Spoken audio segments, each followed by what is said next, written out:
আপনারা সন্তান দিয়েছিলেন আমাদেরকে আমানত, গতকাল আল্লাহ আমানত নিয়ে গেছেন, সন্তান দুনিয়াতে জিন্দা নাই, আল্লাহ আমানত নিয়ে গেছেন। স্বামী একটা চিৎকার মেরে বেহুশ হইয়া হুশে আসিয়া কয়, রে বিবি, আল্লাহর দেওয়া জিনিস নিয়ে গেছেন, কোনো দুঃখ নাই, কোনো কষ্ট নাই, আল্লাহর কাজের উপরে আমি খুশি, আল্লাহর উপরে কোনো প্রশ্ন নাই। কিন্তু আমি আশ্চর্য, আমি একটা পুরুষ মানুষ আর তুমি নারী, তুমি এতটা ধৈর্য কেমনে ধরেছো? আল্লাহ পাক কোরআন শরীফের মধ্যে নারী ধৈর্যের বেলায় যেই সুসংবাদ দিয়েছেন, তুমি সেই সুসংবাদ প্রাপ্তা হয়ে গেছো। আমার অন্তর বলে এই ধৈর্য তোমাকে জান্নাতে নিবে, তবে আমাকে ওয়াদা দাও তুমি জান্নাতে যাইবা, আমাকে নিয়ে যাইবা নি। ধৈর্য ও আল্লাহর বান্দা, ও যুবক, আজকে আমিও তো তোমার মতো প্যান্ট শার্ট টাই লাগা দাড়ি কাইটা রাস্তায় চললে কেউ আমারে বাধা দিত না, কিন্তু টুপি মাথায় দিলে মাথা গরম, জামার কারণে শরীর গরম, সব বুঝি, তারপরও কেন নামাজ ছাড়ি না, বেপরদায় চলি না। ও যুবক বাবা, আমি এতক্ষণ তোমাদের চিল্লায় যে বয়ান করলাম, একবারও আমি বলি নাই স্কুল কলেজ বাদ দিয়া চলে আসো মাদ্রাসায় হুজুর হও, একবারও বলি না তাবলীগ না করলে জাহান্নামে যেতে হবে। আমি বড় আশা দিয়ে আশ্বাস দিয়ে গেলাম, স্কুলে পড়ো কলেজে পড়ো বাধা নাই, নবীর তরিকা মতো চলো, মা বাবার দোয়া নাও, আলেমের পরামর্শ নাও, মুরব্বীর সাথে কোনো বেয়াদবি করবা না। বলবা হাফিজ ভাই এটা আপনার দ্বারা সম্ভব, আমরা কেমনে করব? আমরা তো ভালো পরিবেশে থাকি না। এবার তোমার বিবেকের কাছে আমার প্রশ্ন, বাবা তোমার মতো যুবক জীবনে মাদ্রাসায় পড়ে নাই, স্কুলে পড়ে, কলেজে পড়ে, চাকরি করে, ব্যবসা করে, তুমি আমাকে জবাব দাও, এই লাইনে থাকিয়াও ৫ ওয়াক্ত নামাজ পড়ে আছে না না? তাহলে তুমি কেন পারবা না? মনটাকে বুঝাও রে যুবক। তোমার মতো যুবক কৃষি কাজ করে, নামাজ ছাড়ে না, তুমি কেন পারো না? তোমার মতো যুবক নদীর মধ্যে মাছ ধরে, নামাজ ছাড়ে না, তুমি কেন পারবা না রে বাবা? কয়দিন আর বাহাদুরি করবা? দেখো না এই যে রোজার ঈদটা গেল, কত মানুষ গেল, মইর একসাথে ২২ জন মারা গেছে, ১৪ জন নাই, ১১ জন নাই, বেশিরভাগ লাশ যুবক, যুবক, তাজা তাজা যুবক। ঘুমের ঘরেও কত যুবক মরে যায়। কয়দিন আর বাহাদুরি করবি রে যুবক? মনেরে বুঝাও, তোমার মতো যুবক যদি স্কুল কলেজে পড়িয়া চাকরি করে, র্যাব আর্মি পুলিশ বিডিআরের নামাজ পড়ে, ব্যবসা করে, নামাজ পড়ে, তুমি কেন পারবা না? এখন থেকে তওবা করো, মনটাকে তৈরি করো, মনে মনে আল্লাহকে বলো, আল্লাহ জীবনে তো গুনাহ কম করি নাই, নামাজ কম সারি নাই, বেপরদায় কম চলি নাই, আজকে থেকে তওবা করে নেই, আর নামাজ ছাড়বো না, দাড়ি কাটবো না, বেপরদায় চলবো না, মা বাবাকে কষ্ট দিব না, ওলামায়ে কেরামের পরামর্শ নিয়া, আমার ওস্তাদ শিক্ষকদের দোয়া নিয়া, এরপরে মুরব্বীদের দোয়া নিয়া সামনে নবীর সুন্নাত অনুযায়ী চলবো। তবে সবার কপালে তওবা নসিব হবে না, কারণ আল্লাহ তাআলা হেদায়েত না দিলে হেদায়েত পাওয়া যায় না। নবীজি বয়ান করলেন, আবু জাহাল এত বয়ান শুনিয়াও কালেমা পড়ে না, আর ওমরের মতো বান্দা নবীকে জবাই করতে আসিয়াও কালেমা পড়ে নেয়। হেদায়েতের চাবি আল্লাহর হাতে, জানি না কার দিলটা নরম, কে হেদায়েত পাবে, কোন আল্লাহর বান্দা এখান থেকে তওবা করে যাবে। জীবনে তো কম গুনাহ করি নাই, আজকে থেকে চাকরি করি, স্কুলে পড়ি, আর যা করি, আর নামাজ ছাড়বো না, বেপরদায় চলবো না, মা বাবার সাথে বেয়াদবি করব না, উলামায়ে কেরামের দোয়া নিয়ে, পরামর্শ নিয়ে নবীর তরিকায় চলবো। তওবা করার মতো যদি কারো অন্তর তৈরি হয়, অন্তরে যদি মুনাফিকি দুর্বলতা না থাকে, যাদের অন্তর তৈরি আছে তওবা করার জন্য, আমি তাদেরকে বলবো দুটো হাত আমার আল্লাহকে দেখায়া দাও। আয় আল্লাহ, হাত আল্লাহ আমলের পরীক্ষার জন্য পাঠাইছেন। আল্লাহ দেখবেন কারা উত্তম আমল করে, ভালো আমল করে, বেশি আমল দেখবেন না। দুনিয়াটা পরীক্ষার হল, পরীক্ষার হলে কেউ ঘুমায় না, খায় না, দুনিয়াটা পরীক্ষার হল মুমিনের জন্য, এটা ঘুমানোর জায়গা না, আরামের জায়গা না। এজন্য পয়গম্বর বলেন, ক্বালান নবিয়্যু সাল্লাল্লাহু আলাইহি ওয়া আলিহি ওয়াসাল্লাম, আদ-দুনিয়া সিজনুল মুমিন ওয়া জান্নাতুল কাফির। দুনিয়াটা মুমিনদের জন্য জেলখানা, বেঈমানের জন্য বালাখানা। যত শান্তি বেঈমানরা দুনিয়ায় পাবে, মরণের পরে এদের অশান্তি শুরু হবে, আর শেষ হবে না। আর যত কষ্ট মুমিনেরা দুনিয়ায় পাবে, মরার পরে শান্তি শুরু হবে, আর কখনো শেষ হবে না। দুনিয়ার মুমিনদের জেলখানার সাথে তুলনা দিয়েছেন। জেলখানার মতো মুমিন দুনিয়ার মধ্যে থাকবা, তোমাদের এটা জেলখানা। জেলখানায় গেলে আসামি মন চায় না ওখানে আজীবন থাকবে। যারা আল্লাহর আশিক মুমিন, এরাও দুনিয়াতে আসছে ঠিক, কিন্তু দুনিয়াতে থাকার জন্য কখনো পাগল হবে না। কারণ এ দুনিয়াটা ক্ষণস্থায়ী। এ দুনিয়া সাজানো একটা গুলশান। বিউটি পার্লারে গিয়া কত কালো মানুষ সাদা হয়ে যায়, কিন্তু এই সাদার, এই সৌন্দর্যের কোনো ভ্যালু নাই। আল্লাহ বলেন, দুনিয়ার রং তামাশা দেখছো, স্বপ্নের মতো এগুলোর কোনো স্থায়িত্ব নাই। লা ইয়াগুররান্নাকা তাকাল্লুবুল লাযিনা কাফারু ফিল বিলাদ মাতাউন কালিলুন সুম্মা মাওয়াহুম জাহান্নাম ওয়া বিইসাল মিহাদ।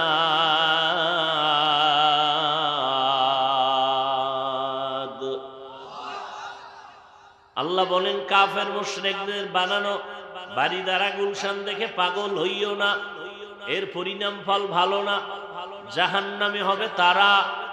খবরদার, দুনিয়ার জন্য পাগলামি করিও না। দুনিয়া তোমার গোলাম, তোমাকে বানাইছি আমি আল্লাহ তাআলার গোলাম।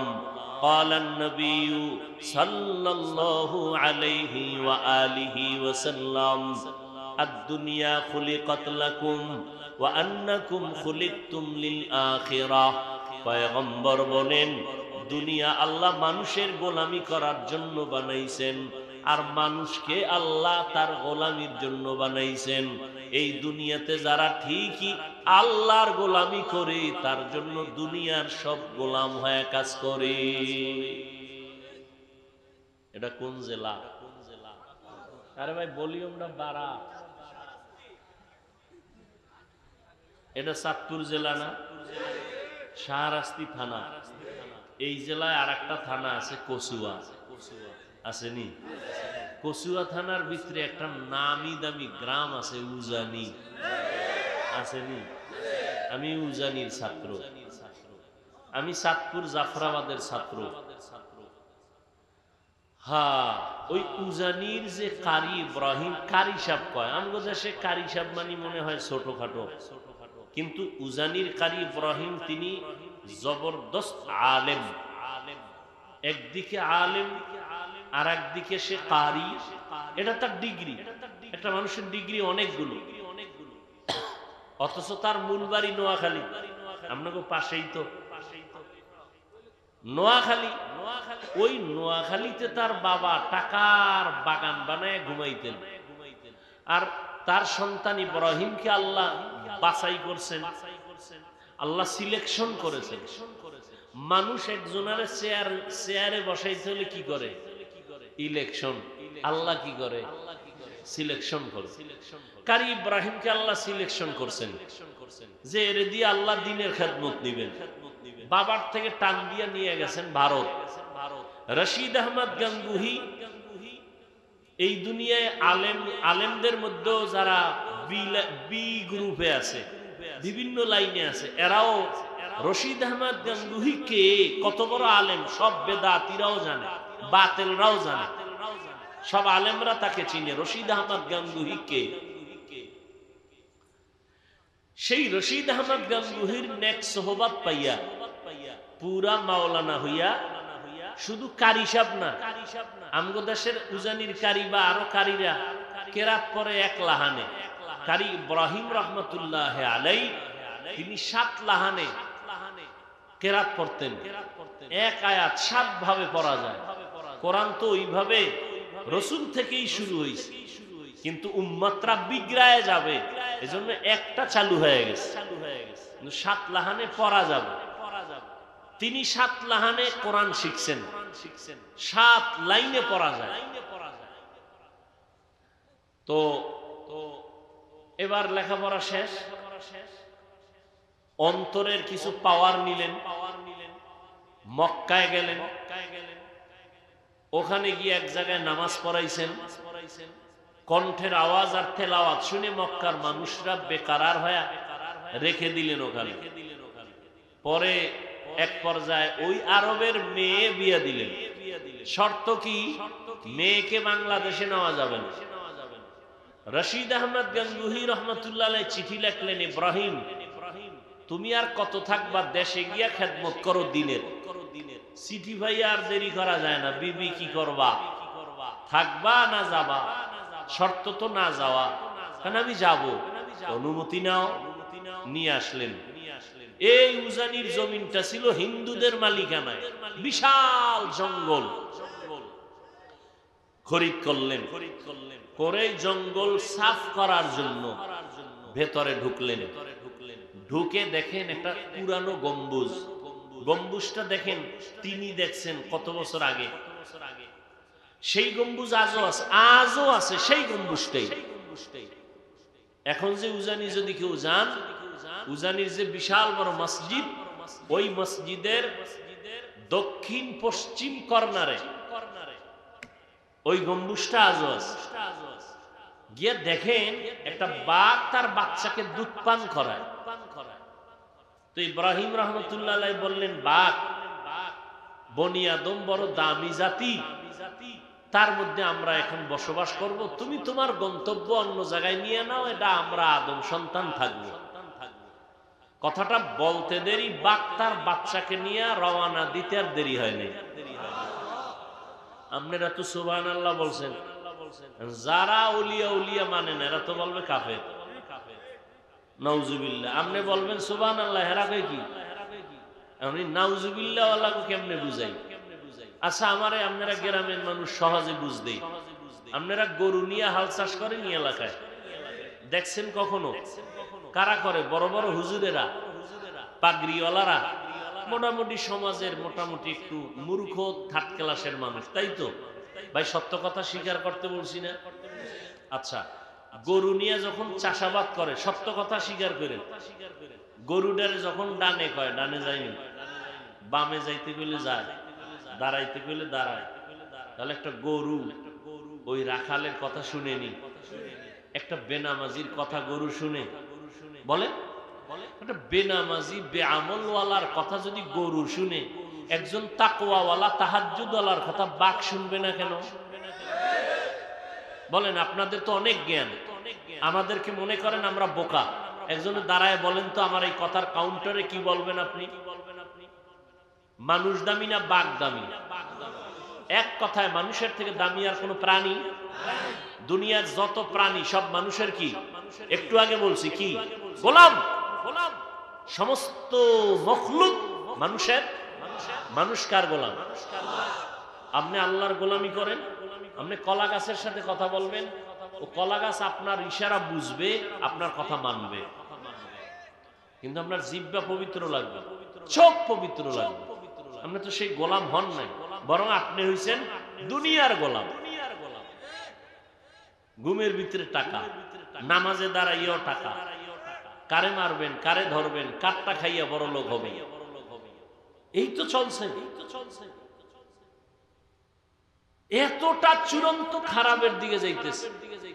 মা বাবাকে সেদিন একজনে শুনাইলো যে একটা সন্তান বাবাকে ইচ্ছা রকম পিটাচ্ছে, তা ভিডিও করে যাচ্ছে। একটা সন্তান বাবাকে পিটাচ্ছে ইচ্ছা রকম, আর এটা আবার ভিডিও ধারণ করে ছাড়লো।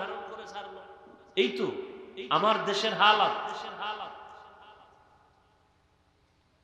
আমি যেটা বুঝাইতে চাইলাম যে আল্লাহর গোলাম যদি কেউ হয়, গোটা দুনিয়া তার গোলাম হোক, গোটা দুনিয়া তার কথা মানতে বাধ্য, গোলামি করতে বাধ্য। আপনাদের ঘরের আশেপাশে মুরগি আছে না? হাঁস আছে। আপনার আম্মা জান বা আপনার ঘরের যে বোন মুরগি টুরগির খানা টানা ওই মহিলা দেয় না? মুরগি মহিলার চিনেনি, ডাক দিলে আইনি। সন্ধ্যাবেলা হাঁসগুলো যখন ডাকে, আপনি ডাকলে জীবন হয়তো জীবন গলাটা ফাটাই যদি ফালায় আবার চা খান, আবার ডাকেন। কোনদিন হাঁস মালিক যখন ডাক দিবে ওর ভাষা আছে, বুঝে ফেলাইছে মালিক ডাকে, দে দৌড়। ঠিক নেই? সকালবেলা মুরগিটা ছাইরে দিলে ঘরের মধ্যে মালিক কিন্তু দুইজন, আমিও আছি আমার বউ আছে। মুরগি আমার দিকে যায় না বোর দিকে যায়? ও মালিক ভালো করে চিনছে যে না এর কাছে গেলে খাওয়ান নেই, জাগা মতো গেলে খাওয়ান পাবো। মুরগিরে ডাক দিলে আইনি। তো একটা মা এর কথা যদি হাঁস বুঝে শুনে আর তার কমন মানে কেমনে বুঝাইতাম? ওই নাউজুবিল্লাহর পার্টিরে কেমনে বুঝাইতাম বলেন তো? এই সাপ দেখলে সবাই ভয় পায় না? কিন্তু দেখেন তো যারা সাপ নিয়ে সাধনা করে, ওরা গলায় পেঁচায়, ওরা পাশে বসে খানা খায়। শুধু বড়রা না, বাচ্চাগুলো সাপ ধরে, ধরে না? অথচ আমরা সাপ দেখলে এই এলাকায় কেউ থাকবে না। সহজ কথা কেন বুঝেন না? আপনি আল্লাহর গোলাম হন, গোটা দুনিয়া আপনার গোলাম ইনশাআল্লাহ।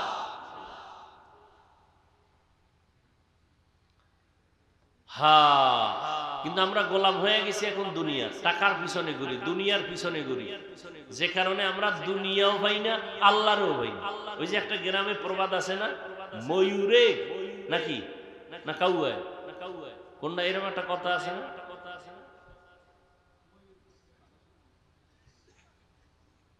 কাউয়ার নাচ ময়ূরে দেয় না, ময়ূরে নাচে কাউয়ার মতো, কোনটা? শেষে নিজের ডাও ভুলে যায়, শেষে নিজের ডাও ভুলে যায়। এই যারা দুনিয়া পাওয়ার জন্য দৌড়ায়, আল্লাহর কসম, যারা দুনিয়ার জন্য দৌড়ায় আখেরাতকে লাথি মেরে, এরা দুনিয়াও পায় নাই, আখেরাতও পায় না। আচ্ছা, দুনিয়ার পিছনে দৌড়ানোর টার্গেট কি?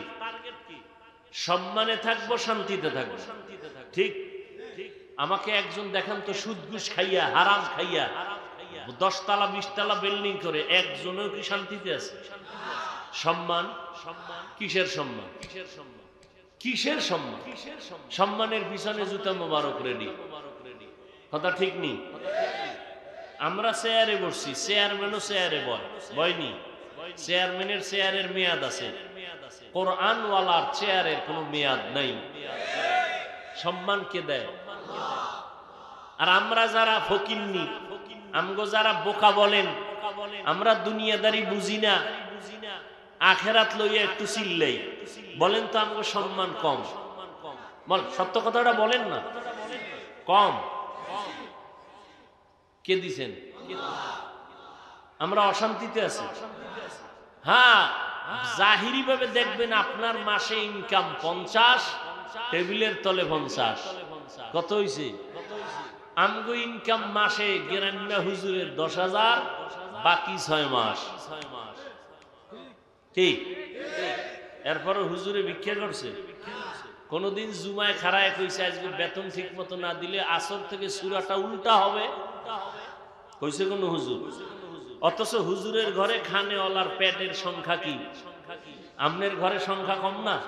কারণ আমি তো ট্যাবলেট খেয়ে লাইছেন।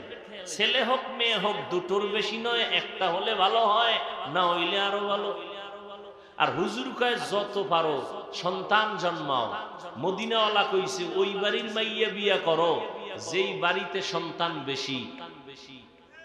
আমি কিয়ামতের দিন উম্মত আমার বেশি হবে ঈসা নবীর উম্মতের থেকে, নূহ নবীর উম্মতের থেকে, মূসা নবীর উম্মত থেকে আমার উম্মত বেশি হবে। আমি গর্ব করে জান্নাতে ঢুকবো। নবী কয় উম্মত বাড়াও, আপনি ট্যাবলেট খায় এখন কমাও। আচ্ছা ঠিক আছে, আপনার কথা 1 মিনিটের জন্য মানছি। এবার পণ্ডিত সাহেবরা, শিক্ষিত আল্লাহর বান্দারা আমাকে বলুন তো, ট্যাবলেট খাওয়ার পরে আমার দেশে জনসংখ্যা কি পরিমাণ কম? বলেন, বাড়ছে তো ট্যাবলেট কই? স্লোগান কই? ছেলে হোক মেয়ে হোক দুটোর বেশি না। ওই যে একটু আগে কইছিলাম মনে আছে, বান্দা চাইলে কিছুই হয় না, আল্লাহ চাইলে সব হয়।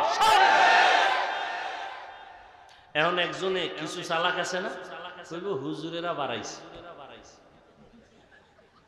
খারা আচ্ছা দেখেন তো এই প্যান্ডেলের ভিতরে এই ছোট ছোট সন্তান যারা 22 বছর 15 বছর 20 বছর, এটি হুজুর নি, একটাও হুজুর, এটি বাড়াইছে আমরা। जिंदगी में बंदगी तू करना है, जिंदगी में बंदगी। ওই যে গেছে একদল ভাগছে, তুফান আইয়ে। ওই একটা ঘটনা পড়ছি ইতিহাসে, মুসা নবীর লাগে ফেরাউন পারে না। চিন্তা করলো মুসার লগে পারি না কেন, আমি তো খোদা। মিশরের কি এই যুবকেরা যেটি গেছি কপাল গেছে, ওইটা বুঝানোর জন্য ঘটনাটা টানতেছে। এখন ফেরাউন মুসার লগে পারে না, মুসা একা, সাথে আছে ভাই হারুন। এর কোনো শক্তি নাই, জনসংখ্যা নাই, জনবল কিচ্ছু নাই। আমার টাকা পয়সার অভাব নাই, জনসংখ্যার অভাব নাই, সৈন্যবাহিনীর অভাব নাই, ভক্তের অভাব নাই, মুসার লগে পারি না কেন? একটা কয় জাহাবনা মুসার লাডি, এটা একটা যন্ত্র। তাই কতার চুরি করা যাবে না, এটা এইটারে সরাইতে, এইটারে সরাইতে ভালো দিই কাম। ফেরাউন কথা তোরা তো পারতি না, ও লাডিটা আমি চুরি করি, আমি চুরি। তো মুসারে একা কোনানে দেখো, এটা তদন্ত করো, একা কোথায় থাকে। ঘুরতে ঘুরতে ঘুরতে ঘুরতে একদিন খবর আইছে, একটা খোলা ময়দানে মুসা হাতের বালিশ বানায় ঘুমায়, লাডি এক পাশে একটু দূরে। ফেরাউনকে চান্স ছাড়া যায় না, লক তো কিছু বাহিনী টাহিনী লয়ে লাডি আনতে রওনা। মাঠের কাছে যে আস্তে থমকে দাঁড়ায় গেছে, চিন্তা জামু না জামু না, জামু জামু। এবার কদ্দুর যায়, আবার দাঁড়া, আবার দাঁড়া, তো কি করি? আবার ওদিক খেয়াল, মুসা আবার যদি একটু সজাগ হয়ে যায়, তা আর এক ভয়। এটা আল্লাহ পাকের একটা কুদরত।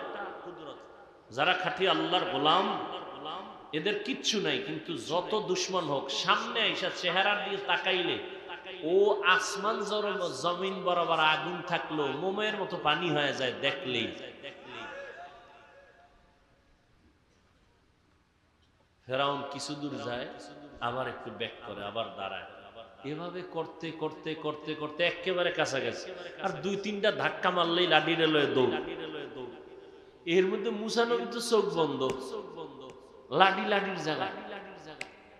মুসা নবী খেলে একটু পার্শ্ব পরিবর্তন করছে, এক কাইতে ছিল আর এক কাইতে।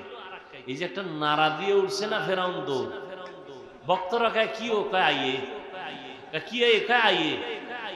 এমন দৌড় দিছে, এক দৌড়ে নাকি ঐতিহাসিকরা বলছে, আমি হাদিসে টাদিসে পাই না, তোমরা আবার এই ফেসবুকের গোষ্ঠী কোন পেজ লাগাও, আবার আলেমদের বিরুদ্ধে লেখা, তোমরা তো বইয়েই খাও ছিদ্রান্বেষণ করার জন্য। ইতিহাসের কিতাবে আছে, এই যে একটা দৌড় ফেরাউন দিছে, 400 বার খালি পাতলা পায়খানা হইছে এক দৌড়ে। এই যে গেল আইয়ে কইয়া, আইজো দৌড় খাইলো দৌড়। মাওলার কুদরত দেখেন তো। যারা জান নাই আপনারা ঠকছেন না কি? আপনারা ঠকেন নাই? যারা গেছে গিয়ারা জিততে গেছে। दुनिया में हो दुनिया का तलबगार ना हो, बाजार से गुजर हो खरीदार ना हो,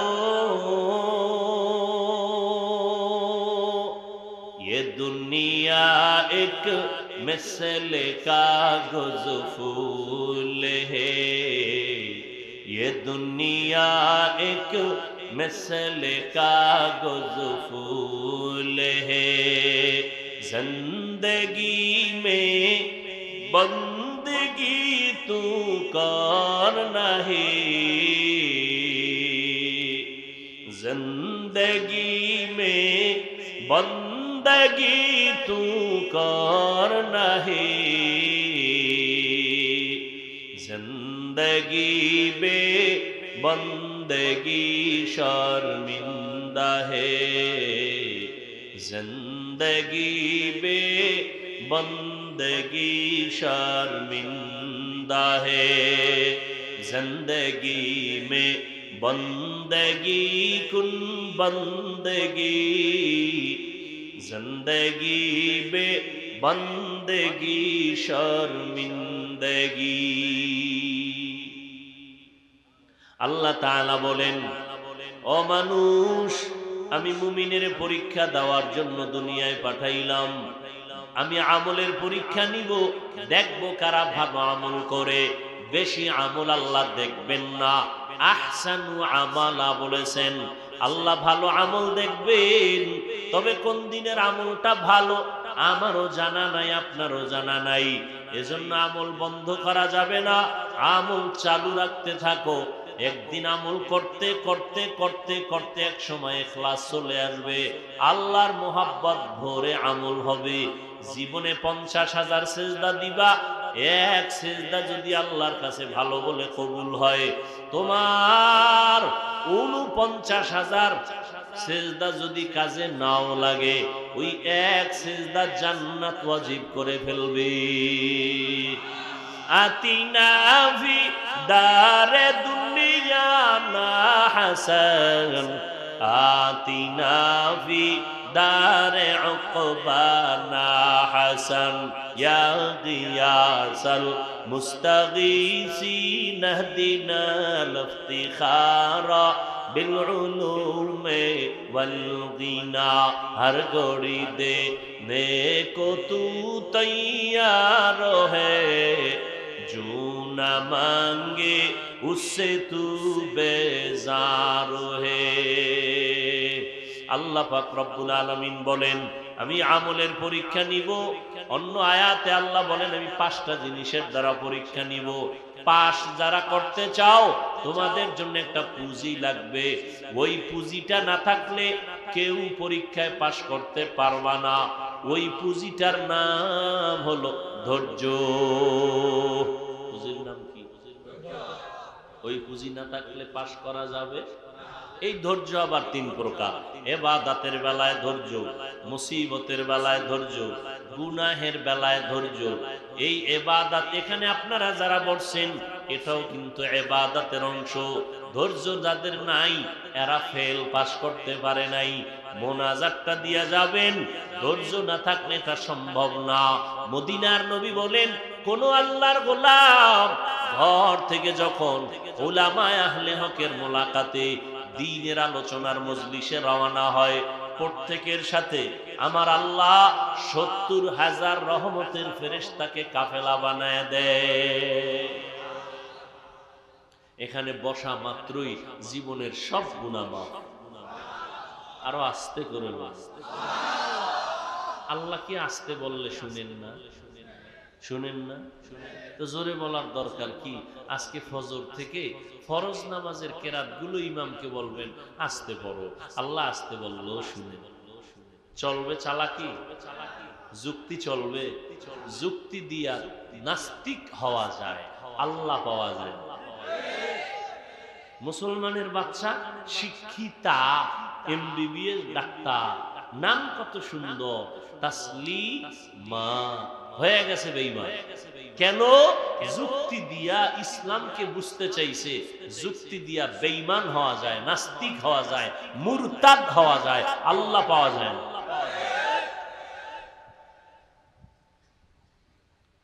ভাইরা আমার, আল্লাহ 5টা জিনিসের দ্বারা পরীক্ষা নিবেন। ওয়ালানাবলুওয়ান্নাকুম বিশাইইম মিনাল খাউফি ওয়াল জু। 1 নম্বরে হলো ভয়। 4 মাযহাবের 4 ইমামের একজন ইমাম, ইমাম শাফিঈ রাহমাতুল্লাহ আলাইহি, এখানে ভয় দ্বারা বলছেন, এখানে ভয় মানে আল্লাহর পক্ষ থেকে ভয়। ও যুবক, দাড়িটা রাখলে আমার আল্লাহ খুশি, দাড়ি কাটলে তোমার আপনজন আত্মীয় স্বজনরা খুশি। এটাই তোমার ইমানের পরীক্ষা। যদি তুমি দাড়ি রাখো, তোমার আত্মীয় স্বজন বেজার, ম্যাডাম বেজার, শালি দুলাবাই বেজার, বেআইন সাহেব বেআই সাহেব বেজার, আল্লাহ খুশি। আর যদি দাড়ি কাটো, আল্লাহ বেজার, জাহান্নামের আগুন। এটাই তোমার ভয়ের পরীক্ষা। তুমি আল্লাহর ভয়ে দাড়ি রাখবা নাকি তোমার আত্মীয়র ভয়ে দাড়ি কাটবা? এটা তোমার ইমানের পরীক্ষা। পাস করার জন্য লাগবে ধৈর্য। আল্লাহর ভয়। আর একটা ভয় হলো মানুষের পক্ষ থেকে ভয়। ওয়াজ মাহফিল হতে পারবে না, তাহলে আমি আগুন জ্বালায় দিব, মাদ্রাসা হতে দিব না, মসজিদ হতে দিব না। মানুষ এরকম কিছু ভয় দেখায় না? ফিলিস্তিনের জমিনে ইসরায়েলি জালেমদের ভয়, এই জমিনে মুসলমান থাকতে দিবে না। এখানে ফিলিস্তিনের মাজলুম মুসলমান বলে, কল্লা দিতে পারি, আমার আল্লাহরে বেজার করতে পারি না। এরা আল্লাহর ভয়কে জয় করিয়া ওখানে তারা বিজয়ের মালা গলায় পরে শাহাদাতের দরজা দিয়া বিনা হিসাবে জান্নাতে যায়। একজন আব্বা যান, তিনি মানুষের ঘুরা ঘুরা হাসে আর মিষ্টি খাওয়ায়। সাংবাদিকরা বলে, ও ফিলিস্তিনি ভাই, মিষ্টি খাওয়াও কেন, আনন্দ কেন?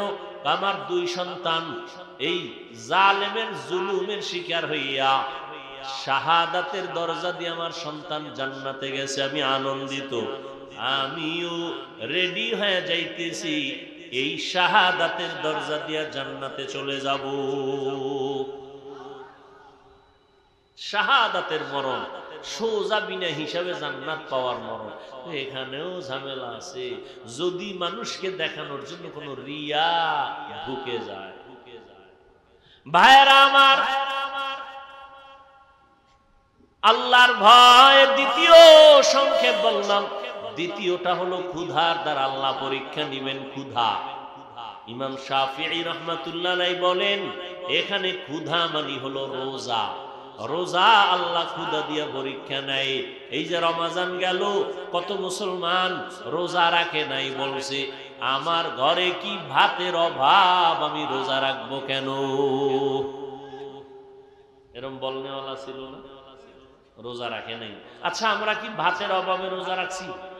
হ্যাঁ, রোজা তো হিন্দুরাও রাখে, খ্রিস্টানদের ধর্মের রোজা আছে, বেঈমান সবাই রোজা রাখে, বৌদ্ধরাও রাখে, খ্রিস্টান ইহুদিরাও রাখে, সব ধর্মে। তবে নাম আলাদা, তাদের সিস্টেম আলাদা। তারা এক কথায় বলে না খাওয়ার সাধনা। আমরা না খাওয়ার সাধনা বলি না, আমরা বলি না খাওয়ার ভেতর থেকে আল্লাহ পাওয়ার সাধনা। কুতিবা আলাইকুমুস সিয়াম কামা কুতিবা আলাল্লাযীনা মিন ক্বাবলিকুম লাআল্লাকুম তাত্তাকুন। ক্ষুধার মাধ্যমে, অর্থাৎ রোজা। ও বান্দা, এই পরীক্ষায় পাশ করো, একটা রোজা ভাঙ্গা তো যাবেই না। আরে রোজা তো শুধু আখিরাতের সওয়াব তাই না, শরীর ঠিক রাখার জন্য রোজা অপরিহার্য একটা ঔষধ। একটা হিন্দু রোজার মাসে একটা লেখা দিছে, একজনে আমাকে দেখাইলো, বিশাল লেখা, রোজা শরীরের কি কি উপকার করে। সারাটা দিন না খাইয়া রোজা রাখছো, তোমার শরীরের মধ্যে যত ব্যাকটেরিয়া আছে সবগুলো মেরে ফেলছে সারাদিন না খাওয়ার কারণে। তোমার এই রোজাটা শরীরকে কন্ট্রোল করে, সুস্থ রাখে। অতএব তুমি সুস্থ যদি থাকতে চাও, রোজা রাখো।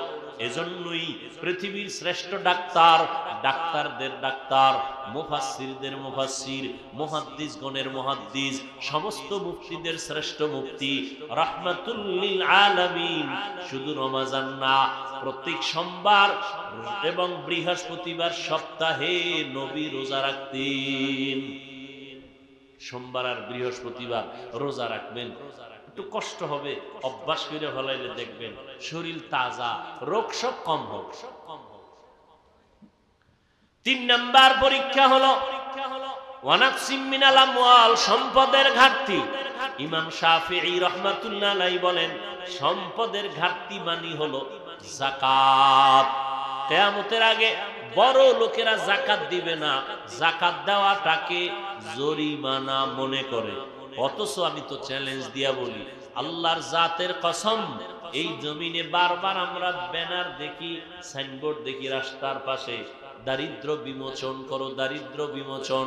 আল্লাহর কসম, এই দেশে যতদিন পর্যন্ত পাই টু পাই হিসাব করে যাকাত বড় লোকেরা দিবে না, ততদিন পর্যন্ত দারিদ্র বিমোচন হবে না। আর যাকাত ঠিক মতো দিবে, দারিদ্রতা থাকবেই না ইনশাআল্লাহ। ও ভাই, ধনী বানায় কে? গরিব বানায় কে? এই জন্য আল্লাহ আইন করছে, ধনীরা তো ধনী, গরিবেরও সবল বানাও, যাকাত দিয়ে দাও। এটা যাকাতের 100 টাকা 2.5 টাকার মালিক তুমি না, এটা গরিব, গরিবকে দিয়ে দাও। ইয়া আইয়ুহান নাস আনতুমুল ফুকারাউ ইলাল্লাহ ওয়াল মাকাম। আল্লাহ মালের ঘাটতি দিয়া পরীক্ষা নিবেন, অর্থাৎ যাকাত দাও। গরিবেরা তো যাকাত দিতে পারবে না, আল্লাহ বলেন তোমরা জানের কোরবানি করো, জান দিয়া আল্লাহর রাস্তায় পরীক্ষায় নেমে যাও। ইমাম শাফিঈ রাহমাতুল্লাহ আলাইহি বলেন, জানের ঘাটতি দ্বারা এখানে উদ্দেশ্য হলো রোগ বিমার, অসুস্থতা। আল্লাহ মাঝে মাঝে সুস্থ মানুষটারে অসুস্থ বানাইয়া পরীক্ষা করবেন। পাস যদি করতে চাও, ধৈর্যের পাহাড় লাগবে, ধৈর্য ছাড়া তুমি আগাইতে পারবা না। ধৈর্য এমন একটা সম্পদ, যারা অর্জন করবা আল্লাহ তাদের শ্রেষ্ঠ 2টা পুরস্কার দিবেন। একটা দিবেন দুনিয়াতে, আর একটা দিবেন পরকালে। দুনিয়ার পুরস্কার আল্লাহ বলে, ধৈর্য ধারণকারী আমি আল্লাহ তোমার সাথী হয়ে থাকবো, আল্লাহ সঙ্গী হয়ে যাবেন। আখিরাতের পুরস্কার আল্লাহ বিনা হিসাবে জান্নাত দিয়ে দিবেন। সুবহানাল্লাহ, আসে না? ওরে আল্লাহর গোলাম, ফলের ঘাটতি, বলে ফল মানে এখানে সন্তান। আল্লাহ সন্তান দিয়া মাঝে মাঝে পরীক্ষায় ফেলাবেন। ও পর্দার আড়ালের আম্মা জান, আল্লাহ সন্তান দিছেন বড় নেয়ামত, এটা পরীক্ষা হিসাবে। সন্তানটাকে মানুষ বানাইবেন, আপনি ডাক্তার বানান, ইঞ্জিনিয়ার বানান, আদর্শ শিখায় যান। আদর্শ ডাক্তার হবে, আল্লাহর কোরআন পড়বে, ডাক্তারি করিয়াও মা বাবার জন্য দোয়া করবে, মানুষ তার জন্য দোয়া করবে। ও আম্মা জানেরা, সন্তান হলো জমিনের পরীক্ষা। আল্লাহ বলেন, ইন্নামা আমওয়ালুকুম ওয়া আওলাদুকুম ফিতনা। দুনিয়ার সম্পদ আর সন্তান হলো পরীক্ষার বস্তু। ধৈর্যের সাথে পাহাড় হইয়া তুমি মোকাবেলা করো, পাশ করার জন্য চেষ্টা করো। সন্তান দুনিয়াতে আল্লাহ দিয়েছেন, আল্লাহ মাঝে মাঝে নিয়ে যাবেন। সাহাবী যুদ্ধের ময়দানে গেলেন, ঘরের মধ্যে স্ত্রী আর সন্তান, বাচ্চার কেউ নাই। আল্লাহর বান্দি ঘরে আছেন, যুদ্ধ শেষ করে সাহাবী বাড়িতে রওনা। হঠাৎ এদিকে খবর, তার স্ত্রীর সন্তানটা দুনিয়া থেকে ইন্তেকাল হয়ে গেল, মরে গেল। আল্লাহর বান্দি এতটা ধৈর্য ধারণকারিনী, বাচ্চাটার একটা চাদর দিয়া শোয়া রাখছে, ঘুম পড়তেছে।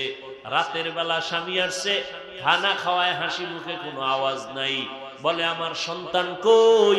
আল্লাহর বান্দি বলে সন্তান ঘুমায়।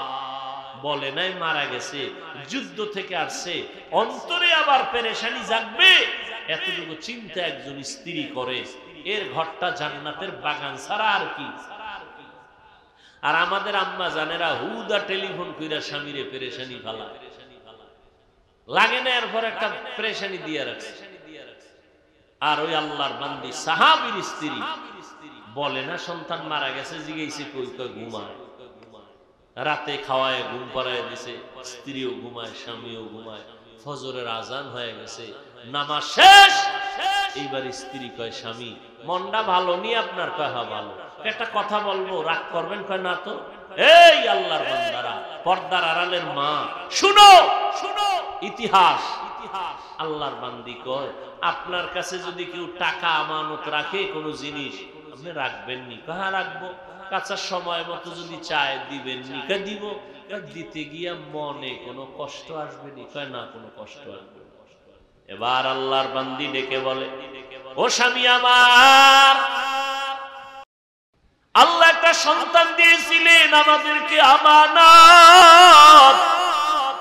গতকাল আল্লাহ আমানত নিয়ে গেছেন, সন্তান দুনিয়াতে জিন্দা নাই। আল্লাহ আমানত নিয়ে গেছেন। স্বামী একটা চিৎকার মেরে বেহুশ হইয়া হুশে আসিয়া কয়, রে বিবি, আল্লাহর দেওয়া জিনিস নিয়ে গেছেন, কোনো দুঃখ নাই, কোনো কষ্ট নাই। আল্লাহর কাজের উপরে আমি খুশি, আল্লাহর উপরে কোনো প্রশ্ন নাই।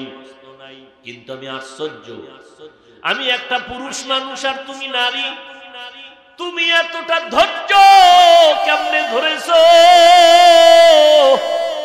আল্লাহ পাক কোরআন শরীফের মধ্যে নারী ধৈর্যের বেলায় যেই সুসংবাদ দিয়েছেন, তুমি সেই সুসংবাদ প্রাপ্তা হয়ে গেছো। আমার অন্তর বলে এই ধৈর্য তোমাকে জান্নাতে নিবে, তবে আমাকে ওয়াদা দাও তুমি জান্নাতে যাইবা, আমাকে নিয়ে যাইবা নি। ধৈর্য। ও আল্লাহর বান্দা, ও যুবক, আজকে আমিও তো তোমার মতো প্যান্ট শার্ট টাই লাগা দাড়ি খাইটা রাস্তায় চললে কেউ আমারে বাধা দিত না, কিন্তু টুপি মাথায় দিলে মাথা গরম, জামার কারণে শরীর গরম, সব বুঝি, তারপরও কেন নামাজ ছাড়ি না, বেপরদায় চলি না। ও যুবক বাবা, আমি এতক্ষণ তোমাদের চিল্লায় যে বয়ান করলাম, একবারও আমি বলি নাই স্কুল কলেজ বাদ দিয়া চলে আসো মাদ্রাসায় হুজুর হও, একবারও বলি না তাবলীগ না করলে জাহান্নামে যেতে হবে। আমি বড় আশা দিয়ে আশ্বাস দিয়ে গেলাম, স্কুলে পড়ো কলেজে পড়ো বাধা নাই, নবীর তরিকা মতো চলো, মা বাবার দোয়া নাও, আলেমের পরামর্শ নাও, মুরব্বীর সাথে কোনো বেয়াদবি করবা না। বলবা হাফিজ ভাই এটা আপনার দ্বারা সম্ভব, আমরা কেমনে করব? আমরা তো ভালো পরিবেশে থাকি না। এবার তোমার বিবেকের কাছে আমার প্রশ্ন, বাবা তোমার মতো যুবক জীবনে মাদ্রাসায় পড়ে নাই, স্কুলে পড়ে, কলেজে পড়ে, চাকরি করে, ব্যবসা করে, তুমি আমাকে জবাব দাও, এই লাইনে থাকিয়াও ৫ ওয়াক্ত নামাজ পড়ে আছে না না? তাহলে তুমি কেন পারবা না? মনটাকে বুঝাও রে যুবক। তোমার মতো যুবক কৃষি কাজ করে, নামাজ ছাড়ে না, তুমি কেন পারো না? তোমার মতো যুবক নদীর মধ্যে মাছ ধরে, নামাজ ছাড়ে না, তুমি কেন পারবা না রে বাবা? কয়দিন আর বাহাদুরি করবা? দেখো না এই যে রোজার ঈদটা গেল, কত মানুষ গেল, মইরা একসাথে 22 জন মারা গেছে, 14 জন নাই, 11 জন নাই, বেশিরভাগ লাশ যুবক, যুবক, তাজা তাজা যুবক। ঘুমের ঘরেও কত যুবক মরে যায়। কয়দিন আর বাহাদুরি করবি রে যুবক? মনে বুঝাও, তোমার মতো যুবক যদি স্কুল কলেজে পড়িয়া চাকরি করে, র্যাব আর্মি পুলিশ বিডিআরের নামাজ পড়ে, ব্যবসা করে, নামাজ পড়ে, তুমি কেন পারবা না?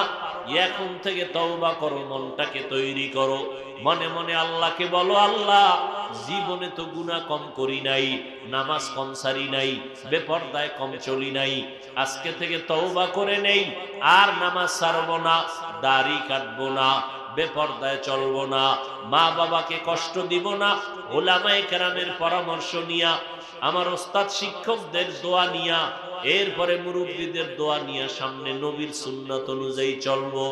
তবে সবার কপালে তওবা নসিব হবে না, কারণ আল্লাহ তাআলা হেদায়েত না দিলে হেদায়েত পাওয়া যায় না। নবীজি বয়ান করলেন, আবু জাহাল এত বয়ান শুনিয়াও কালেমা পড়ে না, আর ওমরের মতো বান্দা নবীকে জবাই করতে আসিয়াও কালেমা পড়ে নেয়।